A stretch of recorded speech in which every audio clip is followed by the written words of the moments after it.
Hello. Welcome to today's episode of the podcast. I'm going to be talking about niching and giving you 5 questions to help you decide whether your niche strategy is actually working for you in your coaching business. Hello and welcome to the Life First Coaching Business Podcast. I'm your host, Leonie, and I'm all about helping new coaches like you create life first businesses you love by building out the key foundations you need for an easeful and joyful business, where you get to make an impact doing what lights you up and helping others. We talk about the strategies, the systems, and the mindset you need to make your coaching business work for you. So let's dive in. Okay, so first, before I dive into the questions that I want you to ask yourself, if you're wondering, is your niche something that you need to refine in your coaching business? I want to touch on the importance of niching, because I do have conversations a lot with coaches who are hesitant about niching down or getting really specific about their niche. And it's because they hear the phrase niching down, or they think about the idea of niching down and feel like it's limiting them. But this couldn't be further from the truth, because when you niche down and you get really specific about who you help and how, you are going to have much more success in cutting through the noise, getting your message heard by the right people, attracting people into your coaching business because it's really clear who you help and how. And therefore, you're going to be able to make a bigger impact in your coaching business, because as they say, if you're trying to talk to everyone, you'll talk to no one. And particularly in this current market where there's a lot of noise online, getting hyper specific around your niche and around your messaging is the key in cutting through and getting traction as a new or early stage coach. And I want you to remember that choosing a niche is not a permanent decision. Your business can evolve, your niche can evolve. Also, when you choose a niche and you get very specific about who you're helping and how, it doesn't mean that other people won't reach out to you and say, oh, can you also help me? So please don't fear niching down and see it as something that's going to box you in or pigeonhole you or stop you from being able to make the impact you want to make, particularly if you're feeling like at the moment you're not seeing the results you'd like, you're not attracting the number of clients you'd like, you're not able to make the impact that you'd like at the moment. The strategy you have currently when it comes to your niche and your message could be the reason that you're not able to do that. And in refining and tailoring and nailing your niche and your messaging, you can really start to get traction and make the impact that you want to make. So please see it the other way around and see niching as a tool to allow you to make more impact rather than the other way around. So there's a few questions that I'm going to run through with you today to help you analyze your own business. And I know that when you're in your own business, it's kind of quite hard to see the wood for the trees sometimes. You're in your own bubble and it's hard to always look at your business with the eyes of an outsider. But these questions will hopefully help you to take a bit more of a strategic look at your business as though you're an outsider and see where there might be some gaps where you could make some tweaks, make some changes to help you communicate even more clearly exactly who you help and how, or refine that if you don't have that refined yet.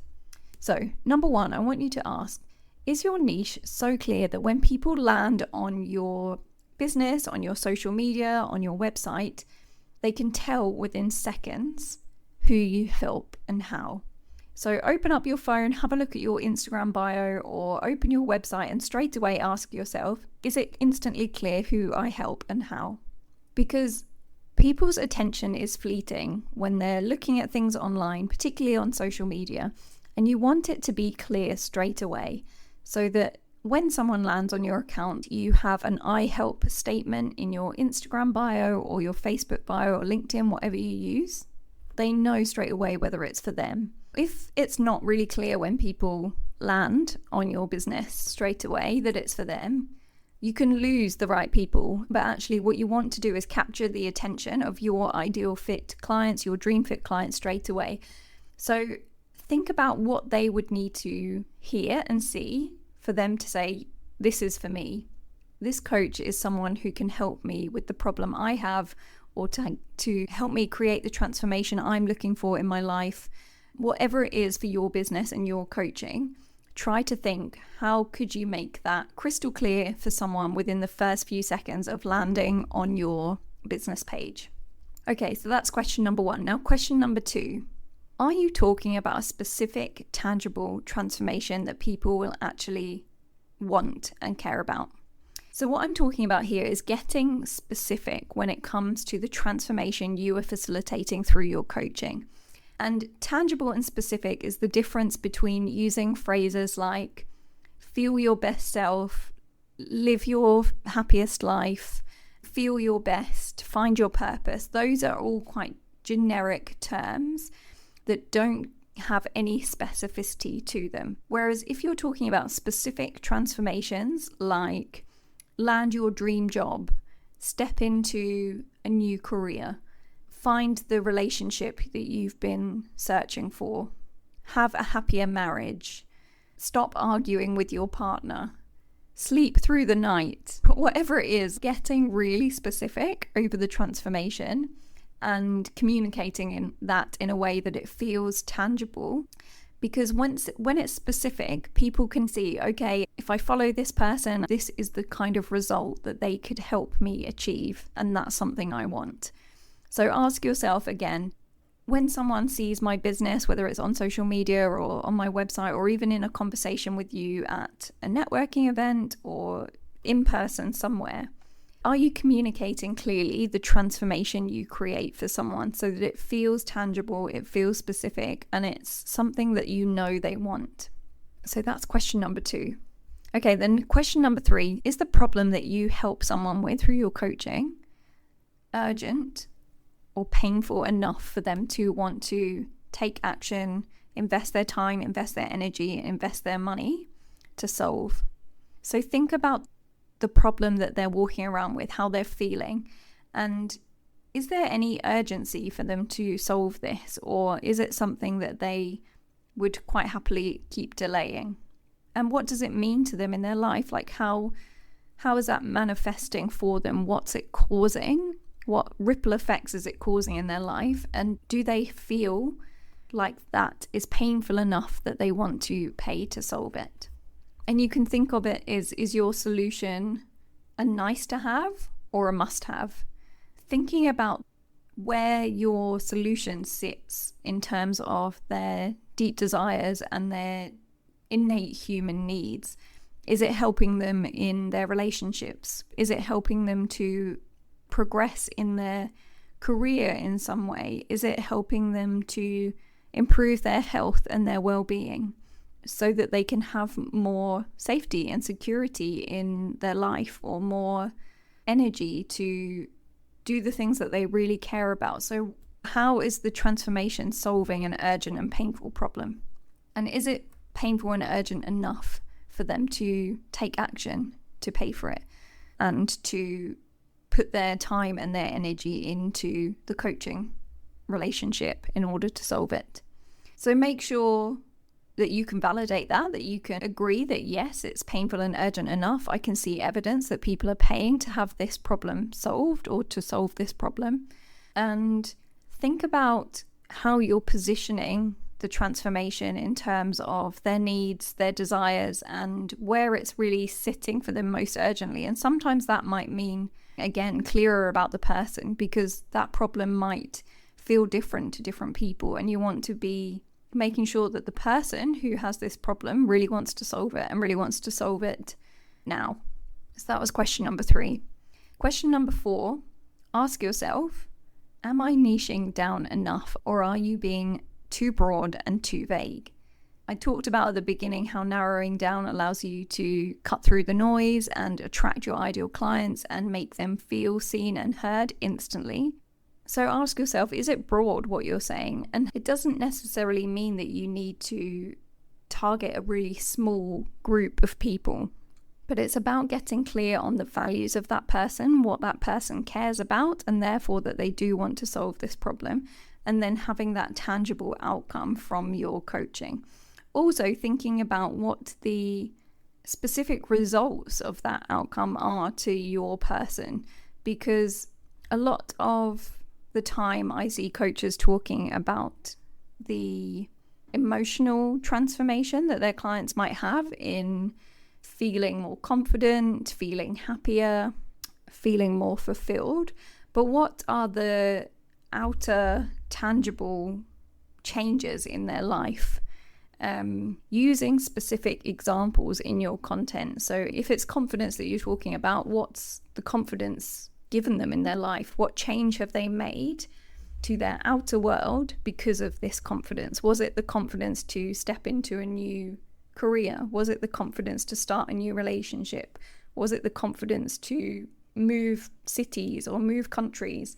The confidence to go out and travel alone? What specific things have they changed in their life because of that emotional transformation?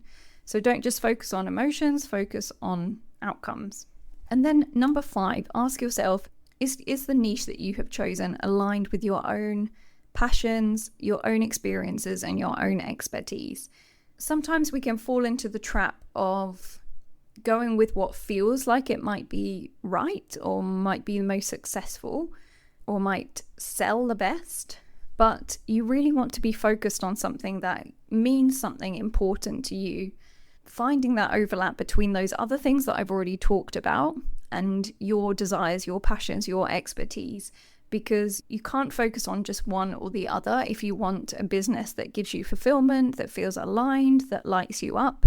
You need to find that overlap, because if you're only focused on what you'd love to talk about, what you'd love to do, but you haven't thought about that strategy of the person and the problem and the outcome, you're going to find it really hard to make progress. And likewise, if you're only thinking about the strategic stuff and you're not thinking about you and your needs and desires, you might have a successful on the outside business that looks like it's thriving, but you won't feel happy and fulfilled yourself. So make sure you're considering what feels aligned for you, what experiences you want to bring to your coaching and your expertise, but also see it that there are ways you can apply those things to lots of different transformations, niches, offers, people.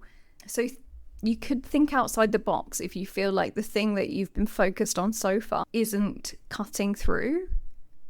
How could you apply those desires that you have, that passion that you have in your business in a more specific way or in a more tangible way in order for you to get the traction that you need in your business and start making an impact and transforming people's lives? So those questions should help you take a much more objective view to your business. If you can kind of zoom out a bit, look at your business as though you're on the outside, take away the emotion from it right now and just ask yourself strategically, are you ticking those boxes? Are you speaking directly to someone who would identify themselves in what you're communicating in your business, in your content, in your social bio, all those things? So just to recap those questions again, you want to ask yourself, is your niche clear so people know within seconds of landing on your profile who you help and how?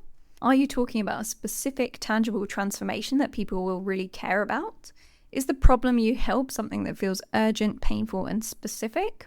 Are you niching down enough, or are you being too broad when it comes to your message and your niche?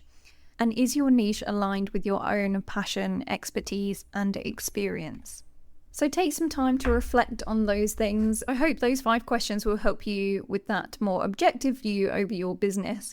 And please, if this has been helpful at all, I'd love to hear from you. Head over to Instagram and connect with me there. I've shared the link in the show notes. If you want to get clear on the 7 steps that you need to take in your coaching business in order to be able to start filling your waitlist with clients, then make sure you download my free client attraction blueprint. It shares the exact 7 steps to go from 0 clients to a full waitlist. And there's a 10-minute training that goes with that and helps you identify exactly what tasks to be focused on in your business according to the stage that you're in as well. So I'll share the link to that in the show notes as well. And I'll catch you next time.